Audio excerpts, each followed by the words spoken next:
Assalamualaikum warahmatullahi wabarakatuh. Materi kita berikutnya adalah analisis of varian atau ANOVA. ANOVA ini adalah sebuah analisis statistik yang menguji perbedaan rata antar grup. Pertama kali ditemukan atau diperkenalkan oleh Ronald Fisher, atau Fisher.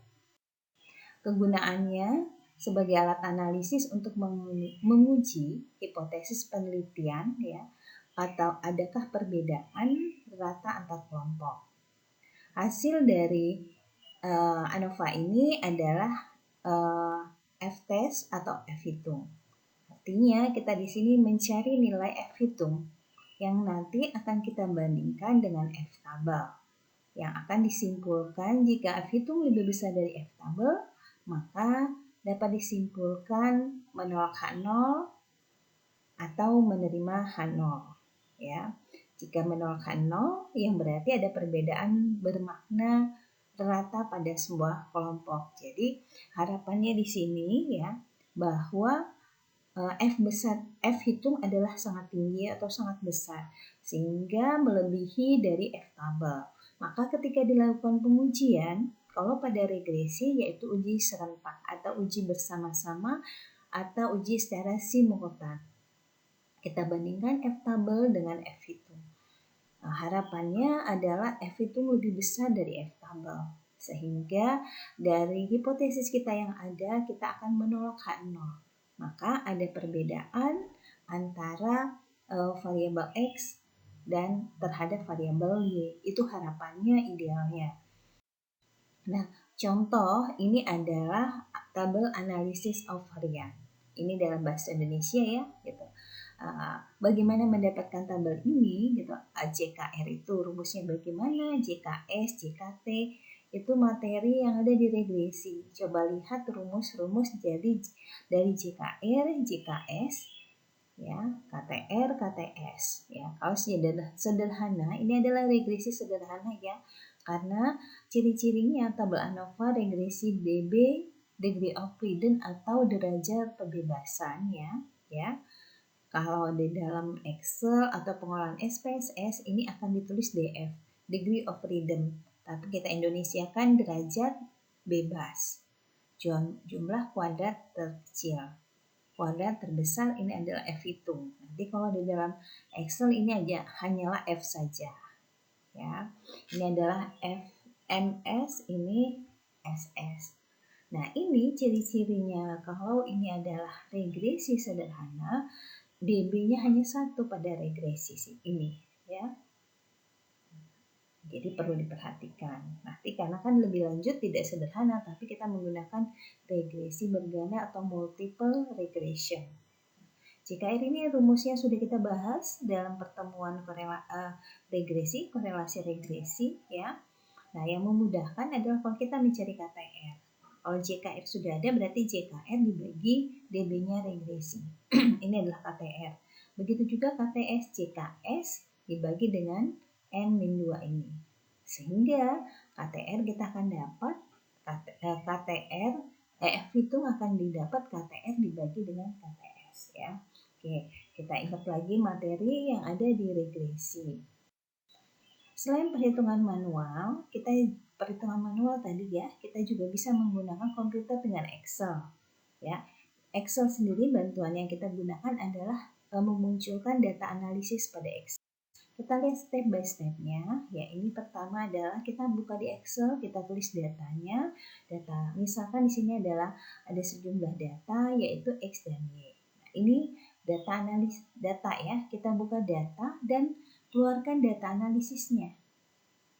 Di sini kita bisa mengolah dengan bantuan data analisis. Setelah data ditulis di Excel atau diketik di Excel, Nah, setelah kita masuk ke data analisis, akan tertampil seperti ini. Munculkan regressionnya. Ada regression, kita kan klik tadi data analisis, muncul regression, kita OK. Setelah di OK akan muncul input Y dan input X, di mana input Y adalah kita menginputkan data seluruh data Y, ya. Ya, ini datanya saja. Begitu juga input X, seluruh datanya saja. Kita blok, ya, kita blok di sini. Bu, kalau saya menggunakan variabelnya, misalkan Y dimasukkan, ya, jadi mulai dari Y, misalkan di bawahnya nomor 1, 2, 3, misalkan nomor 2, 50. Nah, itu saya masukkan Y-nya, kita blok Y-nya bagaimana, Bu? Boleh saja, tapi nanti jangan lupa labelsnya di checklist, ya. Karena kita menggunakan labelsnya. Y-nya kita masukkan. Tapi kalau hanya datanya saya, tidak perlu labels di checklist. Setelah data dimasukkan, ya, kita masuk ke output ring. Ini kan otomatis dia menceklis new worksheet play. Tapi kalau saya ingin hasilnya, yang lain tidak usah diapa-apakan ya. Tapi kalau saya ingin hasilnya adalah output ringnya ada berada di sheet itu juga, maka ini diceklis outputnya. Di blok area mana yang akan diletakkan hasilnya. Yang ini tidak perlu diapa-apakan ya, residual, normal probability biarlah. Lalu oke. Ini yang tadi saya katakan bahwa kita ingin meletakkan hasilnya itu di sheet sini, maka blok saja sheet ini ya, output ring. Hasilnya adalah seperti ini. Ya, setelah diklik tadi di area tersebut akan menghasilkan ini. Multiple R, R square, adjusted R square, standard error, observasi adalah jumlah data. Multiple R ya, itu adalah R, korelasi. Kalau kalian pakai rumus korelasi hasilnya mendapat ini.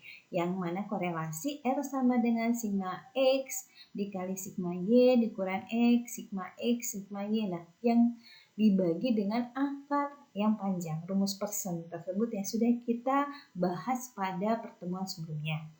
Nah, R square adalah R dikuadratkan. Ya, hasil R ini dikuadratkan adalah R square.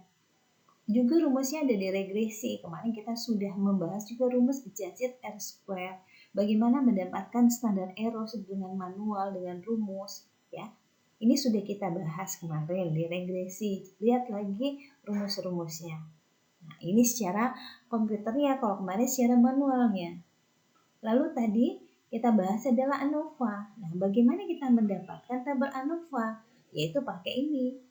Ya, mendapatkan ini DF, degree of freedom ya, derajat kebebasannya. Nah, ini. Yang tadi KT ya. Ya, ada dapat sini ya, sum of square, mean square, ini F hitung. Yang membedakan adalah muncul signifikan F-nya. Ini F hitungnya. Yang tadi kita bahas ANOVA ini, kalau kita menggunakan di komputer. Tadi kan Ibu jelaskan bahwa DB derajat bebas, di sini degree of freedom. Ya. Mudah-mudahan bisa dipahami. Nah, ini adalah dapat uji dari F hitungnya. Lalu Bu, kalau ini kan kita kliknya regresi, kita mendapatkan modelnya bagaimana? Modelnya di sini. Ini adalah A, ya, koefisien A, yang ini X variabel koefisien Y-nya. Oke, kalau kita masuk uji F, ya, uji secara serentak atau simultan, kita bandingkan. Kalau kemarin kan ada rumusnya ini ya, dapat 17,367 secara manual. Nah, kita menggunakan komputer juga dapatnya 17,367. Karena uji F itu dibandingkan F tabel, maka tolakkan 0 atau ada pengaruh antara variabel X terhadap Y, sehingga dinyatakan bahwa persamaan adalah good of fit atau dinyatakan baik. Nah, seperti ini ya. Lalu kita ingin mendapatkan model regresi. Kalau kemarin rumusnya ada dapat rumus di regresi ya, A sama dengan sigma Y min B sigma X per N, di mana mencari B adalah rumusnya ini. Kalau dengan komputer, dengan Excel ini kita sudah dapat. Nah, di mana interceptnya atau A-nya adalah 40,081 dibulatkan 40,082. Ini dapat A-nya. Ini kan secara manual kemarin. Nah, kalau pakai Excel ini akan langsung didapat. Begitu juga nilai B. B-nya di sini ya, variabel. Ini adalah nilai B. Dapatnya 1,497 bulatan. Sehingga model regresi yang kita dapatkan ini regresi yang sebenarnya ini dugaan pakai Y topi sama dengan B0 plus B1 X1 plus EI. Atau yang biasa kita gunakan kalau sederhana A, B0 ini adalah A plus BX plus E. Nah, ini adalah modelnya. Y sama dengan 40,082 ditambah 1,497 X plus E. Artinya menginterpretasinya jika ya, X naik sebesar ya 1 unit maka Y akan naik sebesar 1,497. Seperti itu.